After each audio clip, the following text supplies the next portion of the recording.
Now, just to finalize, I will discuss a little bit the case of Ebola, which is something quite new.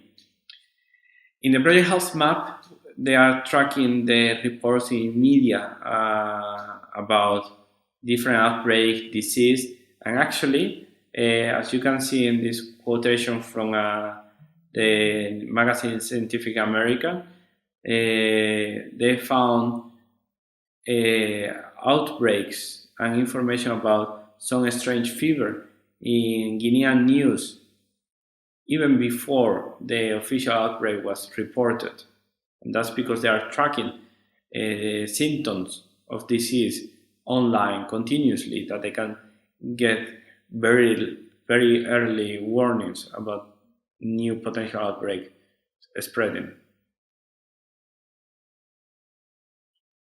And also people working in the ground, they have reported in the Lancet that it would have been very beneficial to have smartphones applications in those West African countries to better track the outbreak and also to help in the management of the outbreak in the point of care. Another application of mobile technology is actually the collection of data. They have reported in the BBC News that researchers have been looking into the antenna logs regarding where the mobile phones are connected to the network as a way to measure the movement of the population. So the goal is actually using the data about the location of the phones, you can infer if the people are moving from one area to the other. And this is very important for the outbreak management, because you can actually see in this picture that there has been a lot of movement between Guinea and Sierra Leone and also Liberia. So actually that the border control didn't work so well in some areas, while in other areas has been working quite well.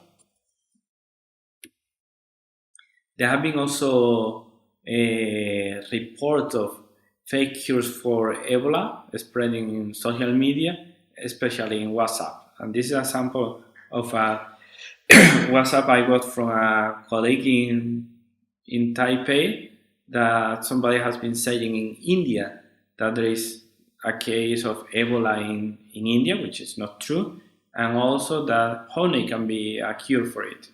There are many other samples like chocolate, Nescafe, and this is very important to issue, because if people are trying fake cures, then they may not believe that you have to go to the doctor if you have symptoms. Also, this is a sample from Spain, that people are creating fake news, and that's disrupting local businesses. Like in Spain, they create a fake newspaper, just copying the picture from the very popular one in El País, and then they have said that they changed the headline of the newspaper, saying that there was a case of Ebola in a university, which was not true. So a lot of students, they didn't show up in the exam because they were afraid Ebola was at the university. And there have been also reports saying that most of the tweets regarding Ebola published in Nigeria, Sierra Leone, Liberia, they had misinformation. It was actually, I think, 40%. And one of the major rumors was in Nigeria regarding the use of salt to cure Ebola, which is not true that you can cure salt. You can cure Ebola with salt. But anyway, a lot of people started to follow that, and people died because of drinking too much salty water. You also have a lobby that they have natural fake cures for Ebola, and they are using social media to promote their products. So they are selling, for instance, silver cure, some kind of natural silver compound that they are promoting to cure Ebola, as many other diseases. And they are using social media to spread this news about a new cure for Ebola. And then the FDA actually has to put a ban into the exportation of that natural supplement for Ebola because it has not been tested, there is no science behind, and then there is a community that is promoted by this company selling this natural supplement, saying that the FDA is banning natural choices, etc. There are also examples of the use of SMS for communication regarding Ebola. The BBC has set up a very popular WhatsApp number and channel to provide information about the status of the Ebola outbreak and also health education.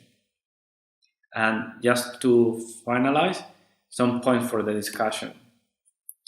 There is massive health misinformation can be a challenge.